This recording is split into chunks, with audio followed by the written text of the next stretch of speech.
বুঝতে পারতাছস না? এই তুই যেন কথায় কথায় বাপরে হাদিস না শোনা, টিক্কাই না মানুষ। এর লেগে তোরে আমি মাদ্রাসায় না পড়াইয়া তোরে পড়াইছি হাই স্কুলে।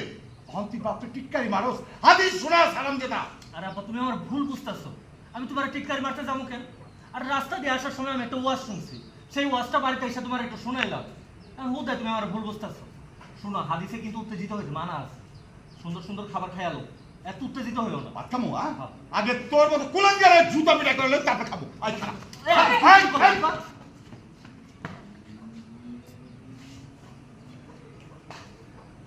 এই কেমন পলাই, কেমন পলাই পেটে ধরছস? কথায় কথায় বাপরে সম্মান দেয় না, অসম্মান করে। আপনি কথায় কথায় মায়ের আমার বন্ধ করবেন না। আপনার মনে হয় কথা শুনে না, এটা আমার কি দোষ? দোষ সব দোষ তোর। দোষ কি আমার?